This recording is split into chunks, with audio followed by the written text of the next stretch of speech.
Maths Dhamaal YouTube চেনেলত আপোনালোকক স্বাগতম জনাইছোঁ। মই শফিকুল ইছলাম।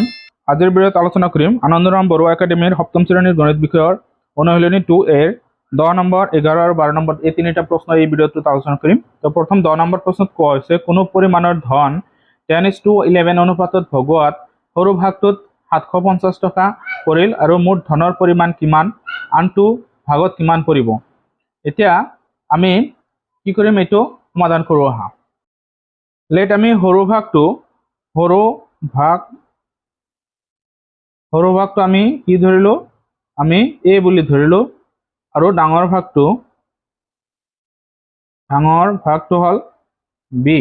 তো এই দুটা ধৰাৰ পিছত এতিয়া ভাগ দুটাৰ অনুপাত আমাৰ দিয়া আছে যে এ অনুপাত বি, অৰ্থাৎ দুটা ভাগৰ অনুপাত কিমান আছে, ইয়াত আমাৰ 10:11 দিয়া আছে।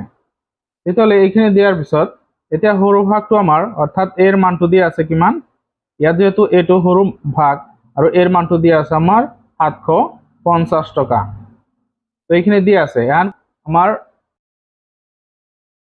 এই ডাঙৰ ভাগটো অৰ্থাৎ বিৰ মানটো কিমান হ'ব আৰু এ প্লাছ বিৰ মান কিমান হ'ব, টোটেল কিমান ধন মানে কিমান পৰিমাণৰ ধন থাকিব সেইখিনি উলিয়াব লাগে। তো আমি প্ৰথমত কি কৰিম, এই সূত্ৰটো লৈছোঁ। ইয়াতে আমাৰ দিয়া আছিলে a:b = 10:11। গতিকে ইয়াত আমি কি কৰিম, a/b বুলি লিখিম, অৰ্থাৎ অনুপাতত থাকিলে আমি হৰণ হিচাপে লিখিব পাৰি 10/11। তো ইয়াত আমি মান বহাই দিম, যেহেতু ইয়াত a আৰু b = 10/11 এনেকৈ ইয়াতে লিখিলোঁ। তো এৰ মানটো আমাৰ দিয়া আছিলে 750, তাৰপিছত b = 10/11। গতিকে ইয়াত যদি আমি হেৰি কৰোঁ, বজ্ৰ পূৰণ কৰোঁ, তেতিয়াহ'লে বিৰ লগত 10 পূৰণ হ'ব আৰু 11ৰ লগত 750 পূৰণ হ'ব। এতিয়া আমি এই 10টো সোঁফালে দিলে হৰণ হ'ব, তেতিয়াহ'লে b = আমি লিখিব পাৰি 11 × 750/10। তেতিয়া 0 0 কেঞ্চেল যাব আৰু 11ৰ লগত 75 পূৰণ হ'ব। এইখিনি আমি পূৰণ কৰোঁ। ইয়াতে 75 1 1 1 5 গুণ 5 1 7 গুণ 7 1 7 5 গুণ 5 আৰু 1 7 গুণ 7। তো 5 7 5 12 2 8। গতিকে ইয়াত আমি বিৰ মানটো কিমান পাই আছোঁ, বিৰ মানটো 825 পাই আছোঁ। তো 825 টকা, অৰ্থাৎ দ্বিতীয় ভাগটো আমি পালোঁ 825 টকা। দিয়াৰ পৰ ইয়াত আমি লিখিব পাৰোঁ দ্বিতীয় ভাগত পৰিব 825 টকা। এতিয়া মুঠ ধন হ'ব আমাৰ, যেহেতু সৰু ভাগটো আছিল 750 টকা আৰু ডাঙৰ ভাগটো আমি 825 টকা পালোঁ, গতিকে এইখিনি যোগ কৰিলে আমাৰ মুঠ ধন হ'ব। তো ইয়াতে 0 আৰু 5 যোগ কৰিলে 5 আৰু 2 7 7 আৰু 8 15, অৰ্থাৎ 1575 টকা হ'ব ইয়াতে মুঠ ধন। এইখিনি বস্তুটো কি আছিলে আমাৰ 10 নম্বৰ প্ৰশ্নটোৰ সমাধান। এতিয়া আমি 11 নম্বৰটো সমাধান কৰোঁ আহা। ইয়াতে 11 নম্বৰত কৈছে এটা ত্ৰিভুজৰ কোণ তিনিটাৰ মাপৰ অনুপাত 4:12:29 হ'লে কোণ তিনিটাৰ মাপ নিৰ্ণয় কৰা। এইটো সমাধান কৰোঁ আহা। ইয়াতে আমি ধৰি লওঁ যে লেট কোণ তিনিটা ক্ৰমে ত্ৰিভুজটোৰ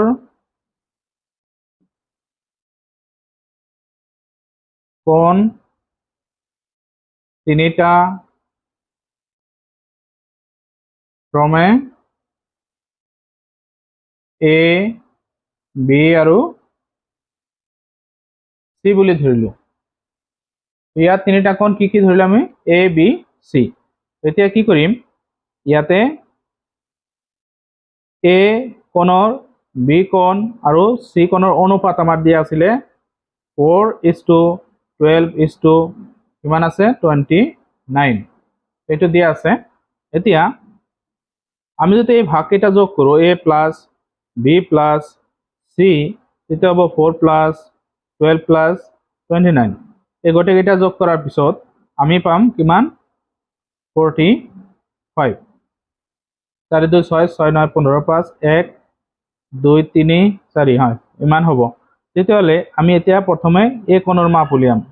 এ কোণৰ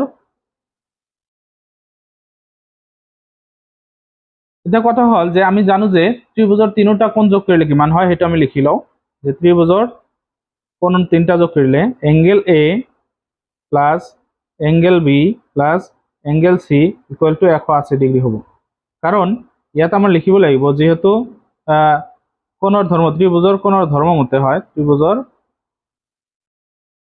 কোণৰ যোগফলৰ ধৰ্ম সেই হিচাপত আমি লিখিছো এইটো যে ত্ৰিভুজৰ তিনিটা কোণ যোগ কৰিলে কিমান হ'ব 180 ডিগ্ৰী তেতিয়াহ'লে এই কোণৰ মাপ হ'ব কিমান এই কোণৰ মাপ 180 ডিগ্ৰীক আমি 45 ভাগ কৰি তাৰে প্ৰথম কোণ এটো তাৰ 4 ভাগ হ'ব 4 ভাগটো আমি লম তেতিয়াহ'লে 45 হৰণ কৰিলে ইয়াত যাব 4 বাৰ তো 4 পূৰণ 4 হ'ব কিমান 16 ডিগ্ৰী তো এই কোণটো আমি পালো এতিয়া বি কোণটো আমি উলিয়াম তো বি কোণৰ মাপ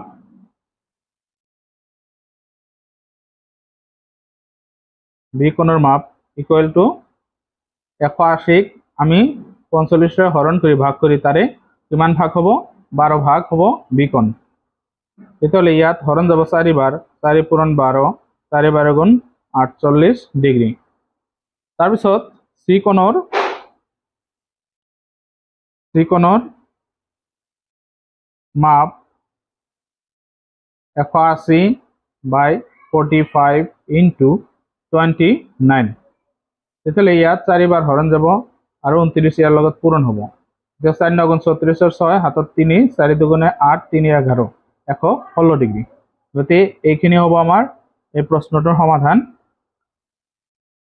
এই কোণৰ মান কিমান পালো আমি ইয়াতে এ কোণ পাইছো 16 ডিগ্ৰী বি কোণ পাইছো আমি 48 ডিগ্ৰী আৰু সি কোণ পাইছো আমি 116 ডিগ্ৰী এতিয়া আমি 12 নম্বৰ প্ৰশ্নটোলৈ যাওঁ 12 নম্বৰ প্ৰশ্নত কৈছে এটা আয়তৰ দিক আৰু প্ৰস্থৰ অনুপাত 9:7 যদি আয়তটোৰ প্ৰস্থ 378 হয় সেন্টিমিটাৰ হয় তেন্তে তাৰ পৰিসীমা কিমান উলিয়া এটা আয়তৰ দিক আৰু প্ৰস্থৰ অনুপাত দিয়া আছে যদি আয়তটোৰ প্ৰস্থ 378 সেন্টিমিটাৰ হয় তেন্তে তাৰ পৰিসীমা কিমান হ'ব উলিয়াব লাগে এটা সমাধান কৰো আহা তো ইয়াত আমি কি কৰিছে আয়তটোৰ দিক আমি ধৰি ললো যে লেট আয়তটোৰ দিক a সেন্টিমিটাৰ প্ৰস্থ হল 20 সেন্টিমিটাৰ তেতিয়াহ'লে ইয়াত আমাৰ বিৰ মান অৰ্থাৎ প্ৰস্থৰ মানটো দিয়া আছে 378 সেন্টিমিটাৰ আৰু তাত এই দুটা দিক আৰু প্ৰস্থৰ অনুপাত দিয়া আছে 9:7 এতিয়া কৈছে কি দিক আৰু ইয়াতে আমাৰ পৰিসীমা কিমান উলিয়াব লাগে তাৰ আগত আমাৰ কি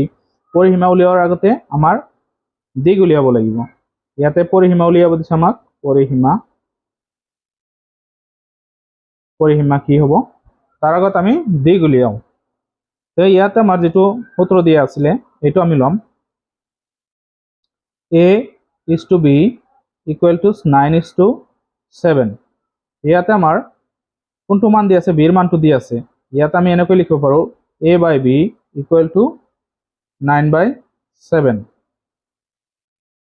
ইয়াতে মান বহাই দিও a/b ৰ মানটো দিয়া আছে 378 ইকুয়াল টু 9/7 এতিয়া এইটো বস্তু হোফালে গলে পূৰণ হ'ব a থাকি গল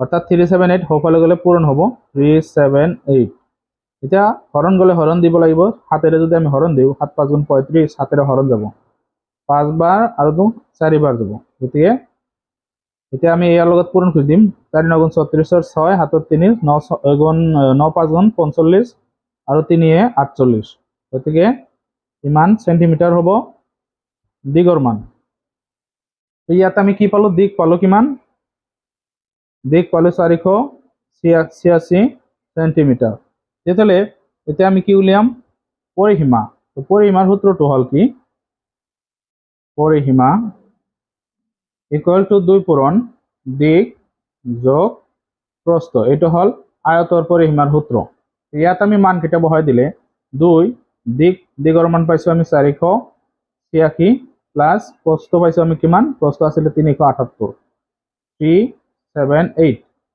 তো ইয়াত আমাৰ সেন্টিমিটাৰ থাকিব তো 2 পূৰণ এই দুটা যোগ কৰিম 6 8 14 4 হাতত 1 8 7 15 1 16 6 4 আৰু 3 7 হাতৰ 1 8 গতি এইখিনি হল এতিয়া আমি 2 এৰে পূৰণ কৰিম এইটো 2 4 গুণ 8, 2 6 গুণে 12, 12 2 হাতত 1, 2 8 গুণ 16 একে 17, অর্থাৎ 1728 সেন্টিমিটার হব পরিসীমা আয়তটো।